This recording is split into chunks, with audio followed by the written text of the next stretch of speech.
Fala galera, sejam bem-vindos ao Café Católico. Aqui quem fala é o seminarista José e hoje nós vamos falar sobre algo importantíssimo para todos nós católicos. Nós vamos falar sobre a Bíblia, a Sagrada Escritura, a Palavra de Deus.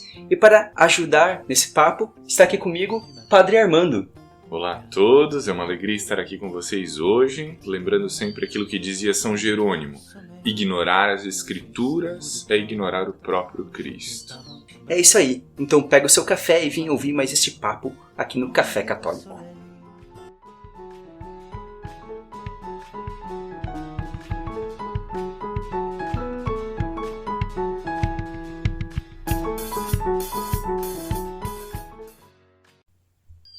Então, Padre Armando, acho que começando no início, eu até falei ali que às vezes a gente usa isso tudo como sinônimos.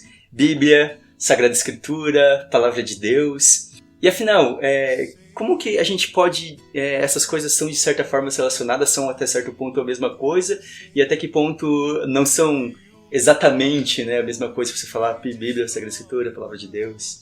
Então, o termo Bíblia é um termo que provém do grego e significa livros, né? Porque a Bíblia é uma coleção de diversos livros, tanto do Antigo Testamento quanto do Novo Testamento, que em um dado momento da história foram juntados e formaram este grande livro que nós temos, né?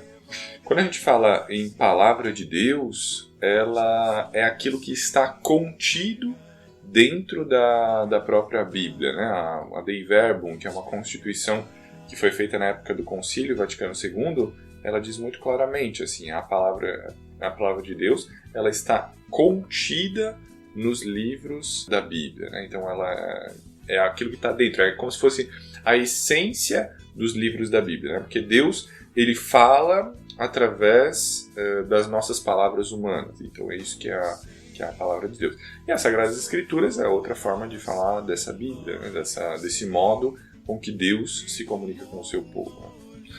Mas também é interessante que a gente fala de Palavra de Deus, até você citou Dei Verbum, né? A Palavra de Deus, né, para nós católicos, ela não se limita somente à Bíblia, né? Diferente para os protestantes que a revelação está somente na Bíblia, né? Para nós não é assim, né? Tem a questão da tradição também, né? Que entra um pouco, eu acho que é interessante falar um pouquinho dessa relação da Bíblia com a tradição de Deus. Então, a nossa fé ela se baseia num tripé, que a gente pode chamar assim, que é a palavra que está contida nas Sagradas Escrituras, e aí tem todos os livros da Bíblia, do Antigo e do Novo Testamento, de acordo com o que foi fechado lá no Concílio de Trento, a lista de livros que a gente tem hoje. Depois tem a tradição com T maiúsculo, que inclui toda a carga de teologia, de vida, de moral, de experiência cristã, que vem desde o período apostólico, com aqueles que receberam esse mandato de Jesus de anunciar o Evangelho a toda criatura e que continua através da sucessão apostólica, através dos nossos bispos, até o dia de hoje.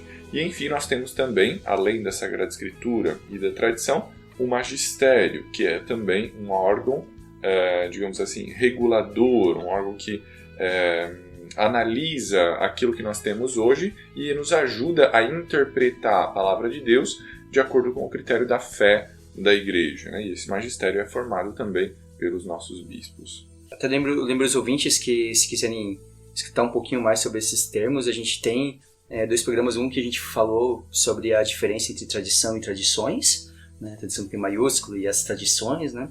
Da Igreja, e também tivemos um programa falando sobre o magistério. Então, de certa forma, também esse programa vem fechar assim, uma trilogia de programas que a gente já fizemos ano passado, esses 2 programas.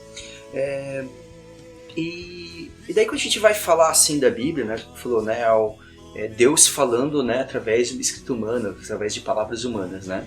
Então, foram homens que escreveram uma palavra. Mas quando a gente vai falar dessa escrita da Bíblia, claro que é uma coisa longa, mas como que a gente pode entender um pouquinho de como foi talvez o processo, tipo, quem escreveu, quando foi escrito os livros da Bíblia, né, como que foram escritos, né? Então, a Bíblia ela passa por um longo processo, desde o momento em que ela circulava na vida das comunidades como tradições orais até ela se tornar escrita. As tradições orais, elas têm uma origem muito antiga. A gente pode colocar como tradição oral aquelas tradições que vêm desde a época do Abraão. Se a gente quisesse colocar o Abraão num período histórico, ele seria mais ou menos lá pelo ano 1800 antes de Cristo, então muito tempo atrás, né? E essas tradições elas vão passando de geração em geração, mas elas começam a ser colocadas por escrito somente no século VIII, mais ou menos, né? Depois, antes de Cristo. Então a gente tem aí um lapso de ao menos 1000 anos do Abraão até o momento em que se começam a escrever as tradições do Abraão, mas não termina ali, né? Depois esses escritos eles vão evoluindo. Na época em que o povo está lá na Babilônia, no exílio, é quando se desenvolve mais a parte escrita e se coloca por escrito justamente muitas tradições que antes eram somente orais, e esse processo vai continuar para o que se refere ao Antigo Testamento até mais ou menos o período do nascimento de Jesus. Então, até aquele período a gente tem ainda escrita da Bíblia, né? Por exemplo, um dos últimos do Antigo Testamento é o Livro da Sabedoria, escrito por volta do ano 14 depois de Cristo. E o Novo Testamento ele vai continuar ainda sendo escrito até mais ou menos o ano 120 depois de Cristo. Muito provavelmente o último escrito que nós temos é a segunda carta de São Pedro, lá no ano 120. Então, a gente tem um arco aí de mais de 1000 anos de tempo em que a Bíblia ela vai sendo amadurecida, passando da tradição oral até chegar na tradição escrita, né? E é interessante contar isso porque realmente deixa bem claro que a Bíblia não foi algo que caiu do céu, né, como se possam pensar, né, ou alguém se reuniu um dia e falou assim, vamos escrever agora a Bíblia, vamos escrever tudo, né. Foi uma coisa bem orgânica mesmo, assim, né, uma coisa surgindo. Imagino que a gente pode criar hipóteses aqui, às vezes, mas às vezes por necessidade, né, não, agora nós sentimos a necessidade de não só apenas falar, precisamos deixar isso registrado, porque pode ser que daqui a pouco não vai ter ninguém para falar, né? Ainda mais o senhor falou do contexto, né, do exílio ali, que tem muitos escritos, né, que influenciam, e que eu acho que ajuda a gente um pouco a entender também porque algumas pessoas algumas pessoas ficam muito confusas por causa das vezes algumas contradições, né, digamos assim, entre versões diferentes da mesma história, né, acaba acontecendo muito por causa desse processo, né, Guilherme? Exato. Porque muitas dessas histórias, quando elas foram recolhidas, teve alguém que pensou em elaborá-las de um jeito que se tornasse uma narração com lógica, né?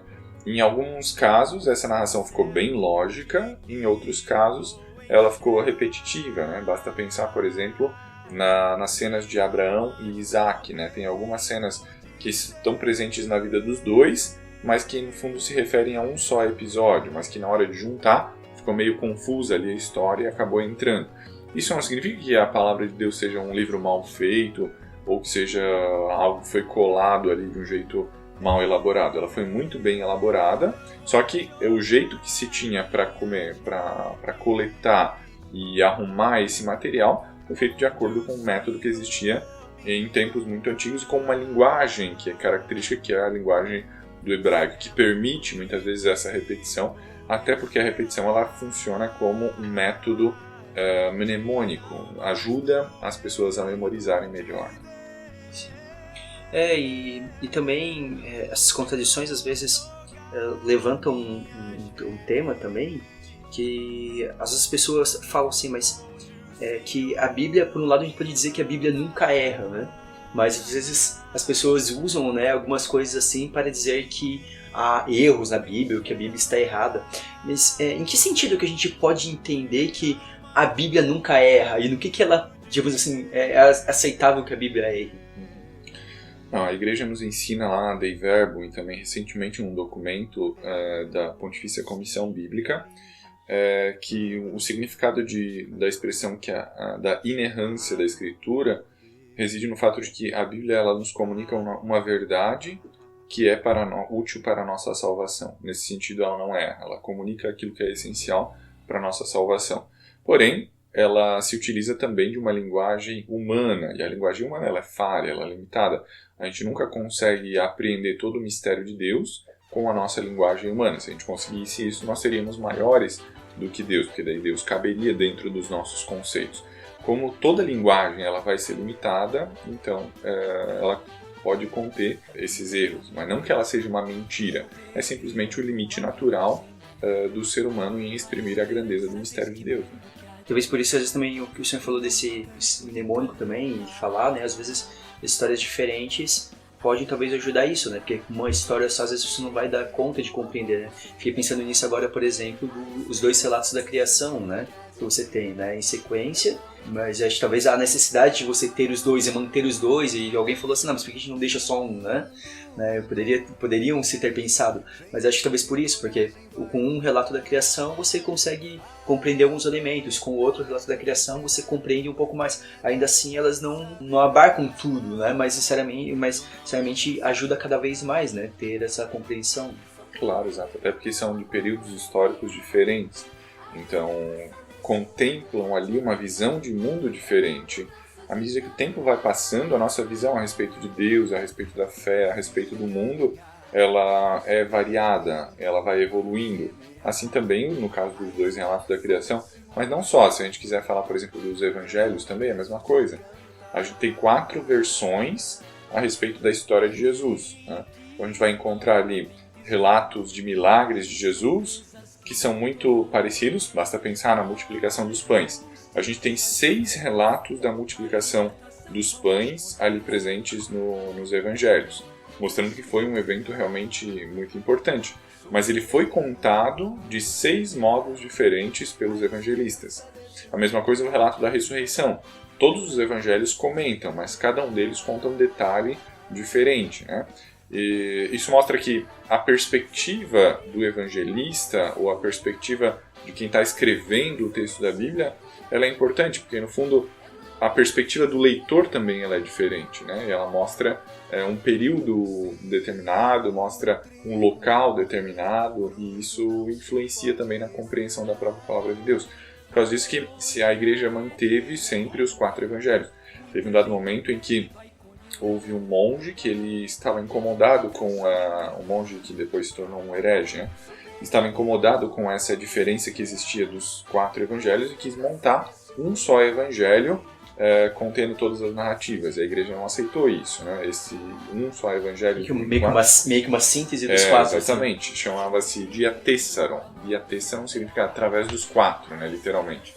E a igreja não aceitou isso, justamente porque essa variedade de histórias é o que constitui a beleza da palavra de Deus, né?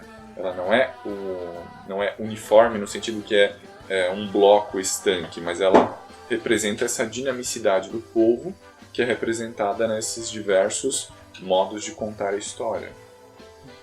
Entra tudo em influências, como o senhor falou, né? Então, entra a forma que a pessoa escrevia, para quem foi pensado originalmente o texto também, né? Os evangelhos têm um pouco essa questão, né?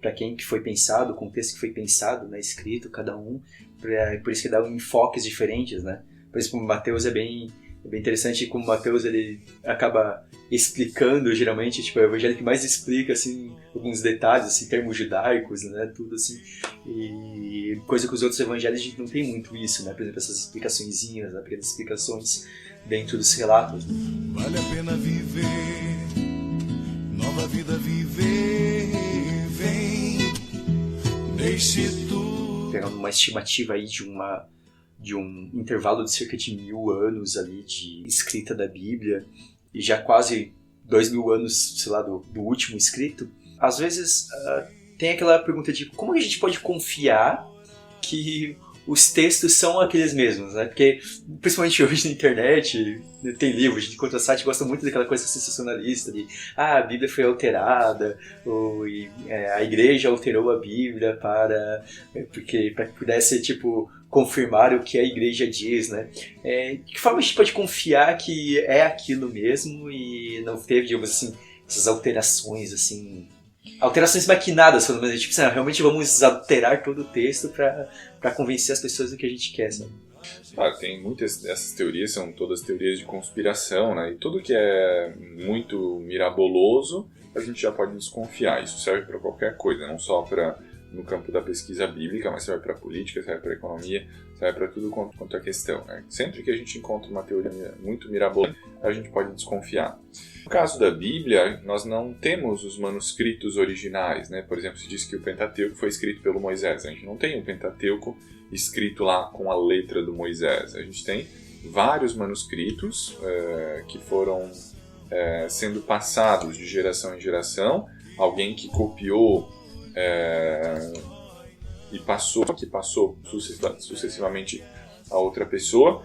E a gente tem assim vários manuscritos. Alguns deles são bem antigos e outros mais recentes. Por exemplo, quando se trata do Antigo Testamento, os manuscritos inteiros que contêm o livro que vai do Gênesis até o último dos profetas, até o Malaquias, a gente vai encontrar os manuscritos mais antigos, que são do ano mais ou menos 1000 depois de Cristo. Então, é relativamente recente. Para a gente tem 1000 anos, claro, mas é relativamente recente se a gente contar a idade do Antigo Testamento.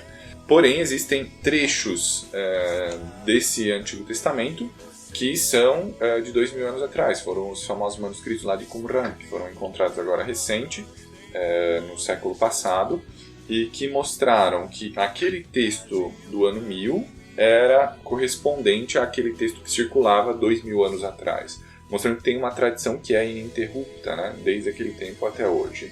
Quando se trata do Novo Testamento, a gente tem um texto que é mais antigo, que são aqueles manuscritos que estão, por exemplo, lá na Biblioteca do Vaticano, ou então o manuscrito alexandrino, enfim, que são manuscritos do século IV depois de Cristo. Então são bem mais antigos, mas mesmo assim não é o original. Ainda não tem ali o escrito, por exemplo, do evangelista Mateus com a sua letra, ou do São Paulo, né, que em algumas cartas ele mesmo assina, eu, Paulo, tá? A gente não tem a letra do São Paulo, a gente tem uma cópia de uma cópia de uma cópia. Mas além disso, existem fragmentos de textos mais antigos ainda do que o século IV, que são fragmentos de papiros, pedacinhos, que esses podem ser do ano 50 em diante, né? Então a gente tem aí já bastante coisa antiga. A igreja, como é que ficou nisso tudo, né? A igreja foi aquela que conservou esse material e soube transmitir ao longo do tempo. E ela sempre transmitia aquilo que era de acordo com a fé católica, né? Ela não transmitia as heresias. As heresias eram aquelas que ficavam de lado, mas é um processo que era sempre discernido, amadurecido em comunidade, não em forma de complô para ver o que a gente vai colocar, o que não vai colocar, né? Por exemplo, em relação aos evangelhos, né? Algumas pessoas dizem, por que só tem 4 evangelhos se tinha 12 apóstolos e os 12 talvez escreveram, como tem o evangelho de Pedro, tem o evangelho de Tomé. Na verdade, esses Fala outros... uma tese dos evangelhos do próprio Jesus, né? Por que Jesus não escreveu? Por que ele mesmo não escreveu. Na verdade, esses outros evangelhos, eles são de tradições tardias. O evangelho mais antigo que a gente tem é o evangelho de Marcos, que foi escrito por volta do ano 70. Se nós pegarmos o evangelho de Pedro, ele já é do 2º século, 3º século, né, alguns dizem. Então já é muito posterior ao período apostólico e já não tem mais como ter sido Pedro que o escreveu. Então ele já é uma obra pseudoepigráfica, ou seja, ela utiliza o nome do Pedro supostamente como se o Pedro tivesse escrito. Na verdade não foi ele que escreveu.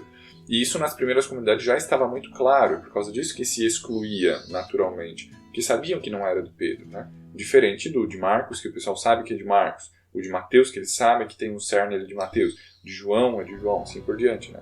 Então o critério do tempo, né, em que foi escrito, do autor, é um dos critérios que se utiliza, né, na hora de selecionar esses textos. Depois vem o critério também do fato de não ter heresia, né, e também o fato de que ele circulava nas primeiras comunidades. Todo texto que gera vida, que gera comunidade, é um texto considerado canônico, que pertence à fé da igreja. Os textos que só produziam divisão, só produziam heresia, eles não eram mais copiados, e por causa disso eles eram deixados de lado e não entraram a fazer parte do cânone. Então é uma questão bem complexa, mas de modo sintético é isso.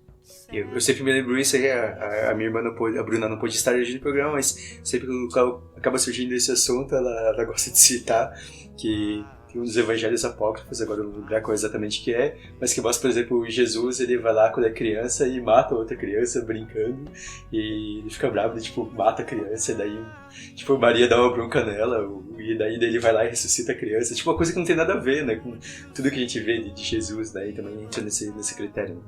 Lembrei disso agora porque o meu irmão sempre comenta bastante isso. uma dessas histórias curiosas, né, que às vezes alguns apócrifos a gente vai encontrar nessas. Daí que vem esse termo também, né, do apócrifo, que são apócrifos seriam todos esses livros que não estão no cânon, né, da Bíblia. Exatamente. Existem apócrifos que não estão no cânon da Bíblia dos judeus, né, são aqueles que não entraram no Antigo Testamento. Basta pensar, por exemplo, o 3º e 4º livro de Macabeus, ou então o Testamento de Enoque. São todos livros que os próprios judeus eles não aceitaram como sendo parte do cânon, né? E depois tem os livros que não entraram no cânon do Novo Testamento. E a gente tem vários livros, esses que eu citei, né? O Evangelho de Maria Madalena, a Carta de Barnabé, a Carta de tantos outros, né? A Carta de Aristéias, por exemplo. Enfim, todos esses textos que acabaram não entrando a fazer parte do Novo Testamento e são chamados de apócrifos. Apócrifo quer dizer escondido, mas não é escondido no sentido de que tem uma teoria tem umas teorias assim que circulam na internet dizendo que lá no Vaticano, na biblioteca do Vaticano, que ninguém tem acesso, estão escondidos os livros lá, que ninguém quer que as pessoas tenham acesso, porque senão isso vai acabar com a Igreja Católica. Então, esse tipo de teoria de conspiração é estúpido, né? Porque hoje em dia está disponibilizado a todas as pessoas, a qualquer um que quiser. Inclusive nas línguas originais, né? No grego, no latim, no siríaco, todas as línguas em que foram escritos, né? Então não tem mais nada de escondido, é escondido no sentido de que ele não está revelado, não veio à luz, né? Não faz parte da fé luminosa da igreja, mas ele fica lá no canto. Tem alguns relatos que são edificantes nesses textos, mas tem outros que não servem para nada, só confundem a fé das pessoas. Por conta disso, não foram considerados como palavra de Deus. Uma vez eu vi uma historiadora até brigar sobre essa questão da Biblioteca do Vaticano, que ela falava assim, se tem alguma coisa escondida na Biblioteca do Vaticano é porque uma biblioteca de milhares de anos aí, pra você perder alguma coisa, perdeu, né? Mas ninguém quis esconder nada, né? No máximo é como qualquer outra biblioteca, você pode perder alguma coisa. Onde o Senhor me mandar, certo de que... E daí, quando a gente entra nessa questão dos apócrifos, tem um pouco, às vezes, a confusão para algumas pessoas, porque os protestantes acabam usando esse termo para falar dos livros que nós temos na nossa Bíblia Católica e na Bíblia Protestante não tem, né? Alguns livros do Antigo Testamento. Quais que, né, são esses livros, né? E também aonde que dá e por que dá um pouco dessa diferença, que existe essa diferença entre os protestantes, entre a Bíblia Protestante e a Bíblia Católica? Então, nós temos 7 livros a mais na nossa Bíblia, que são aqueles que não entraram no cânon dos judeus e depois no cânon dos protestantes, porque o Antigo Testamento ele foi inicialmente escrito na língua hebraica, com alguns trechos também em aramaico, e houve um tempo em que se discutia sobre em qual língua deveria ser lido o texto bíblico. Por volta ali do século II, os judeus então se reuniram e chegaram ao acordo dizendo que a única língua que seria considerada inspirada para o texto bíblico é a língua hebraica, a chamada Veritas Hebraica, a verdade hebraica, que foi uma tradição que foi passada inclusive para São Jerônimo, por exemplo, né, quando ele foi fazer essa tradução da Bíblia. Mas tem uma outra versão da Bíblia que é aquela que foi traduzida para o grego, desde que é uma tradição muito antiga, começou lá no século III antes de Cristo e provavelmente terminou ali no século I depois de Cristo. Ao traduzir alguns textos, alguns se perderam, por exemplo, o livro de Tobias provavelmente existia na língua hebraica e quando se passou para o grego se perdeu, né? Recentemente, inclusive, foi encontrado uma parte do texto de Tobias em hebraico, mostrando exatamente que já circulava nas comunidades. Mas também o texto grego ele foi acrescentado, né? Teve alguns textos que foram escritos originalmente em grego, por aquelas pessoas que viviam na diáspora, ou seja, na dispersão, não viviam mais lá na Palestina, mas viviam em outros ambientes, como em Alexandria e outros lugares. Como o Livro da Sabedoria, que foi escrito inteiramente em grego, mas ele contém ali todo o pensamento judaico, são judeus que escreveram aquele texto. Por que nós adotamos a versão grega, que tem mais livros, e não a versão hebraica? porque desde as primeiras comunidades cristãs se adotava a Bíblia grega, né? Eles citavam. No Novo Testamento a gente tem citações de livros do Antigo Testamento na versão grega, né? Então, por causa disso, a gente vê que era um livro que estava muito presente já desde as primeiras comunidades cristãs. E não tem sentido a gente excluí-los por conta disso, né? Porque faz parte da tradição viva da igreja. Então, a gente tem 7 livros a mais, que são esses que vieram de herança da Bíblia grega. Quando foi utilizado, né, a igreja resolveu adotar que essa tradição, o Antigo Testamento, o cânon da Septuaginta, né, que tem toda aquela história da lenda, né, dos tradutores, né, que 72 tradutores que foram traduzir ao mesmo tempo, todos traduzindo iguais, né, que daí dá o nome para isso, que é o que a igreja adota no Antigo Testamento. Trazendo até para as traduções em português, às vezes muitas pessoas se perguntam assim, mas tem uma tradução em português que seja melhor? Qual a diferença entre as traduções, né?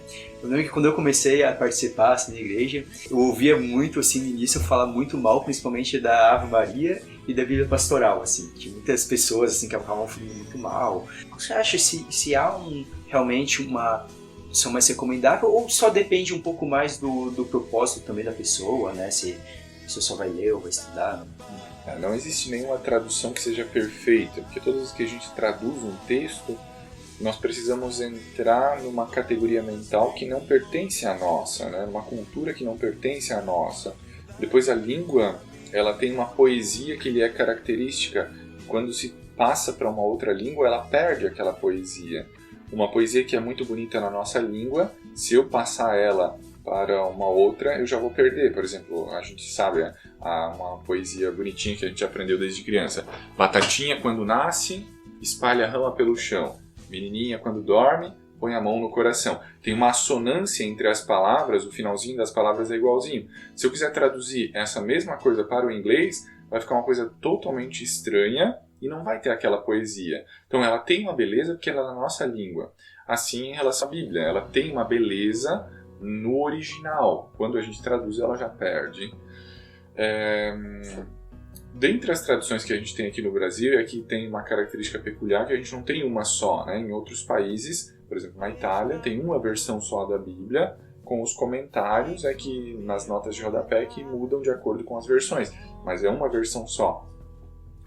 Aqui no Brasil a gente tem essa possibilidade de ter várias traduções. Por exemplo, a Bíblia Ave Maria é uma tradução já antiga, então com o vocabulário rebuscado. Toda tradução tem a sua beleza, né? No caso da Ave Maria, ela tem a beleza de ser um texto mais solene, e por causa disso pode ser aproveitado pela um texto bastante culto, né? Por outro lado, é um texto que às vezes se torna excessivamente complicado, não tem necessidade de utilizar mesóclise, por exemplo, como se utiliza algumas vezes lá na Bíblia, né? Dar-lhe-ei pastores segundo o meu coração. Esse é o tipo de expressão que é desnecessário.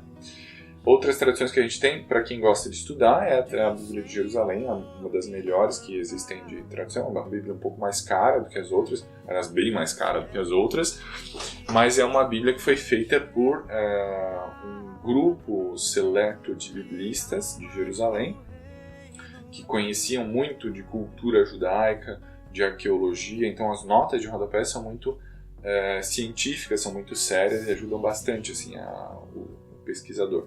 Depois tem a Bíblia do Peregrino, que foi feita por um grande autor chamado Alonso Schöckel, foi um grande professor lá do Instituto Bíblico de Roma, ele é um espanhol, e o sobrenome dele é alemão, mas ele é espanhol. E foi um grande conhecedor da poesia hebraica, sobretudo, né? A tese de doutorado dele foi sobre a poesia hebraica, então ele conseguiu transmitir bastante coisa da métrica da poesia, sobretudo nos Salmos e outros livros, e ele traz muito uma tradução muito boa.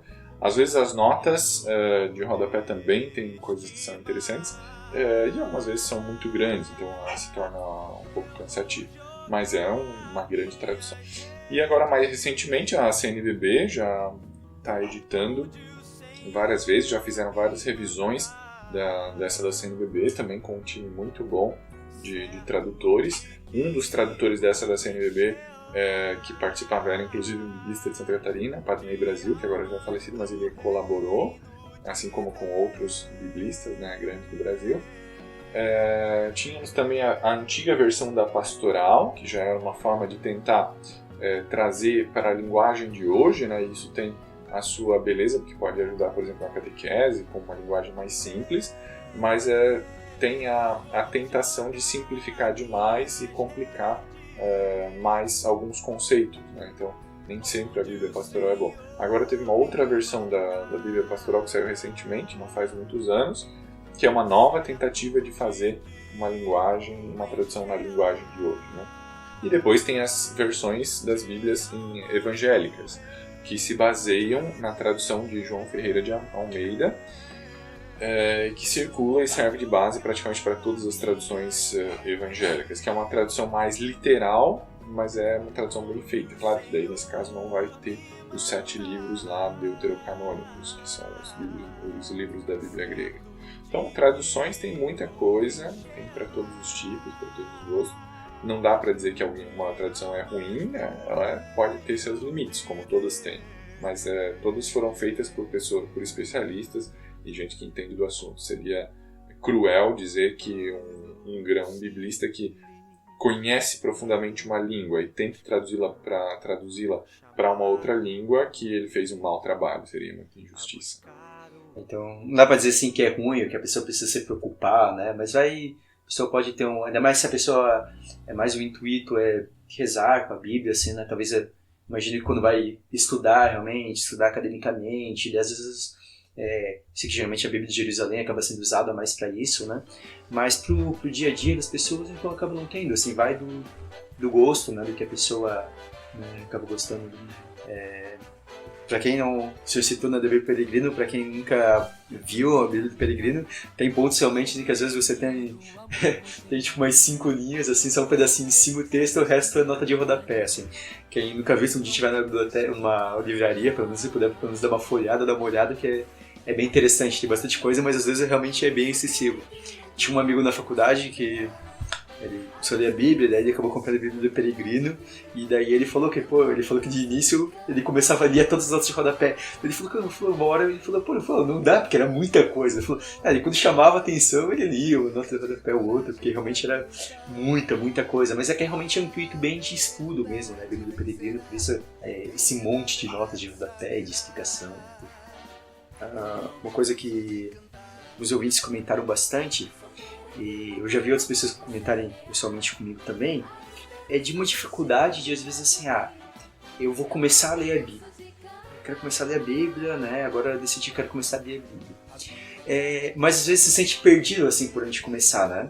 Daí às vezes, por exemplo, eu me lembro que esse mesmo amigo, né, que eu falei que comprou a Bíblia do Peregrino depois de um tempo, mas quando ele começou primeiro lá, ele teve uma experiência de conversão, ele resolveu começar a ler a Bíblia, e de um dia ele chegou pra mim e falou assim, eu pensei assim, vou acompanhar a liturgia diária. Só que ele estava no meio de uma coisa, você falou, não entendi nada, não entendi o que estava acontecendo, estava no meio do discurso de Jesus, devia uma carta, que era um pedaço do meio de uma carta, e às vezes para as pessoas que não têm, assim, fica um pouco... eu acredito pelo menos que às vezes, para quem não teve nenhum contato com a Bíblia, ou não tem muita cultura de igreja, assim, cai do nada na liturgia diária, às vezes pode se sentir meio perdido. O que o senhor aconselha assim, para quem resolve assim, começar a ler a Bíblia, né? Ou vai, talvez a partir desse programa, resolver começar a ter esse primeiro contato com a Bíblia? Eu aconselho começar do livro do Gênesis. Eu já vi alguns roteiros que propõem começar às vezes dos Evangelhos, ou começar dos Atos dos Apóstolos, mas sinceramente quando se começa assim, é como começar a ler um livro do meio para frente. Então, a Bíblia ela contém uma lógica narrativa da criação do mundo lá no Gênesis até a nova criação lá no Apocalipse. Então, eu recomendo começar realmente do livro do Gênesis e vai seguindo na ordem. Claro que vai ter alguns textos ali que vão ser um pouquinho mais difíceis de serem acompanhados, mas a maioria dos textos ali são textos muito envolventes, tem histórias, tem novelas, tem trama, tem brigas, tem conflitos, tem cenas que são divertidas, tem de tudo ali, né? Então, seguir o roteiro como é proposto pela própria Bíblia, eu acho que é válido, interessante. Interessante. E nesse sentido também, algumas pessoas às vezes ficam com muito medo de ler a Bíblia, né? Parece que ficam com medo assim, mas eu fico com medo de ler de, sei lá, interpretar algo errado, e eu fico com esse medo de, tipo assim, como se a Bíblia fosse a coisa mais complexa do mundo, né? Como, ficam com medo mesmo, assim, de ter esse contato com a palavra, de, tipo, parece que um medo de, tipo, eu posso ir ler, mas eu vou entender errado, eu vou fazer, né? E o que o Senhor tem a dizer para pessoas que vocês pensam isso? Não, uma coisa é ler, né? Outra coisa é compreendê-la. Para compreender a Bíblia, é necessário muito tempo de estudo, muitos anos de estudo, muita leitura, porque a Bíblia, como eu falei no começo, ela não foi escrita no nosso contexto. Então, existem palavras, existem expressões, existem narrativas inteiras que nós só conseguimos compreender quando nós entramos naquele contexto em que ela foi escrita. Então, não tem como eu entender, por exemplo, o relato da Torre de Babel sem compreender o que significavam as zigurates, que eram pirâmides que existiam lá na Babilônia, né? Não tem como eu entender os diálogos que São Paulo fazia na carta aos Gálatas sobre a questão da circuncisão, se eu não entrar profundamente na visão judaica do significado da circuncisão, do significado das leis de purificação que os judeus tinham. Então, tudo isso a gente vai adquirindo com o tempo. A gente vai lendo, faz uma pesquisa na internet, ou vai lendo algum livro que comenta aquele determinado texto, vai lendo algum artigo na internet. O importante é que sejam textos dignos de confiança. Então, tem sites que são mais confiáveis e tem sites que não são tão confiáveis. A melhor coisa mesmo é um livro. Todo livro ele passa por um determinado crivo, ele passa por uma revisão, ele passa por uma série de elementos que evitam a difusão de notícias falsas. Enquanto que na internet não tem nenhum crivo, cada um coloca lá o que quer e muitas vezes a gente acaba se perdendo ali, né? Então a gente não precisa ter medo de ler a palavra, tem que começar por ali. E muitos textos a gente vai compreendendo à medida que a gente vai lendo o próprio texto. Por exemplo, se a gente pegar o livro do Levítico, a gente vai encontrar lá uma série de restrições alimentares, né? Os alimentos dos quais as pessoas não podem tomar parte. Por exemplo, os animais, os peixes que não têm escamas, ou então não pode comer a carne de porco e tudo mais. Se a gente ficar só com aquela visão, a gente vai dizer, meu Deus, agora eu não posso comer mais nada, tanta coisa que eu gosto de comer. Mudar toda a alimentação. Exato, agora, né? Mudar toda a minha alimentação porque falou isso. Mas se a gente continuar a ler a Bíblia, a gente vai chegar lá nos Atos dos Apóstolos, naquela famosa visão de Pedro quando ele estava em Jope, em que ele vê os alimentos sendo trazidos para ele num lençol e uma voz que ele diz, toma e come, porque tudo aquilo que eu criei aqui nesse mundo é puro. Então vejam que lá em Atos dos Apóstolos já mudou, já deu uma interpretação nova para aquele preceito antigo. E a gente já consegue entender melhor o Antigo Testamento a partir daquele texto lá do Novo. Então a própria Bíblia às vezes já nos ajuda a compreender. O mesmo Jesus, quando ele explica alguns textos do Antigo Testamento, trazendo para a sua atualidade, né? Para a sua realidade, que no fundo é também a nossa, né? Então é interessante. Eu acho que também quando a pessoa vai ler, né, pelo simples fato, né, de participar um pouco de, pelo menos o básico da fé, de ver se mesmo ninguém mais iniciante assim, na fé, porque as perguntas aqui até saíram, né, de alguns ouvintes falaram que começaram a fazer catequese agora, né, tudo, que começaram a participar da igreja com o tempo, mas o básico a gente sabe. Eu acho que quando você lê e daí você começa a pensar, pô, mas isso aqui vai contra aquilo que eu pensei, então é um momento daí que eu acho que fica aquele alerta de tipo, não, beleza, então eu vou parar aqui, eu vou procurar uma coisinha aqui, né, algum site católico, ou algum livro, né, escrito por algum católico. Eu acho que o livro também ajuda essa questão da autoria, né, então você vai ler, dá uma olhada aqui que é o autor, porque você já vê, não, beleza, é um católico que escreveu, né, tudo já te ajuda a perceber, né, então vai estar de acordo, né, com a nossa fé, né, então beleza, então eu vou ler aqui, vai me ajudar. E às vezes até tira dúvida, né, com pessoas mais experientes também, né, quando vão surgindo essas pequenas dúvidas, né, porque eu acho que também quando a gente vai ler, assim, mais para oração, não tanto com o estudo ele caminha um pouco junto, sim, mas o mais importante é realmente ele surgir de uma relação com Deus ali, né? Então, é a partir daquilo ali, né, e lendo, né, e vendo de que forma o que eu tiro daquele texto para me aproximar de Deus de alguma forma. Exato. Pescador, fixo meu olhar no horizonte desse imenso mar. Sei que não posso mais voltar. Então eu acho que é isso. É isso aí, foi muito bom bater um papo aqui e aprender um pouquinho mais sobre a Bíblia. E o mais importante é ler a Bíblia. Começa lendo, depois as outras coisas vão se resolvendo com o tempo. Então é isso. Agora vamos para as nossas dicas culturais. Então, Padre Armando, depois desse papo, desse Bíblia e tudo, qual você poderia sugerir para alguém, né? Algum livro, site, alguma coisa assim, filme, música, qualquer coisa que você quiser sugerir. Okay. Um livro que é sempre indicado é a leitura da Dei Verbum, que é um texto que foi feito lá pelo Concílio Vaticano II sobre a Palavra de Deus. É um texto bem curtinho, mas muito denso de significado. E depois os livros de introdução à Bíblia, e aí procurem sempre editoras católicas. Qualquer livro de introdução à Bíblia que é de alguma editora católica é um livro que é confiável. O que são editoras católicas? Por exemplo, Editora Vozes, Editora Paulus, Paulinas, Shalom, essas que são de origem realmente católica, que contêm um conteúdo muito mais confiável. E depois, para quem gosta de ópera, por exemplo, existem muitas óperas famosas que são baseadas em textos bíblicos, né? Por exemplo, a respeito da vida de Judite, tem óperas que contam a história de Judite, né? que são interessantes de serem pesquisadas. É só botar lá na internet ópera, Judite, e aí vocês vão encontrar muitas coisas interessantes. Depois, do ponto de vista artístico, quando a gente vai para o Renascimento, a gente vai encontrar vários pintores famosos que representam cenas bíblicas. Basta pensar, por exemplo, num pintor chamado Caravaggio, que é um pintor italiano. Ele vai descrever cenas bíblicas de um jeito assim espetacular. Ele vai descrever a cena da Judite, por exemplo, vai descrever a cena do Davi com o Golias de um jeito maestral, vai descrever o chamado do Mateus, ou então o Mateus escrevendo o Evangelho. São todas cenas assim que são maravilhosas e que são inspiradas no texto bíblico. É uma forma de atualizar o texto através da arte. Então fica aí a dica. Então, muito obrigado pelas dicas. Eu vou deixar também, entre os livros, vou deixar um livro específico de introdução à Bíblia, que é A Bíblia, Sua Origem e Sua Leitura, do Johann Konings.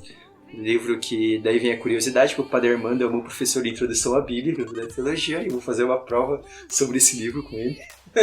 Uma prova oral, minha curiosidade. Mas para ter um livro, mas como o Padre Armando falou, tem outros livros também, introdução à Bíblia. Eu deixo esse porque é o livro que eu estou quase terminando de ler agora e recomendo bastante. Então, aqui foi algumas curiosidades, algumas coisas gerais sobre a Bíblia, mas provavelmente em outros programas do futuro vamos retomar aqui, falar, porque é muita coisa que a gente pode falar sobre livros específicos da Bíblia, sobre pontos específicos da Bíblia. E o senhor, né, está convidado aqui, né, se tiver gostado, né, para talvez retornar aqui no programa no futuro. Ok, até a próxima. Então, apenas pedir para vocês que nos sigam lá no Instagram, no @café.católico. Também sigam lá no Spotify, no Deezer, né, no aplicativo que você usa para não perder as atualizações dos episódios. Lá no Spotify dê 5 estrelas para nós, que ajuda isso. E ajude a divulgar sempre este programa para que ele possa alcançar cada vez mais pessoas. Um grande abraço a todos e até o próximo Café Católico.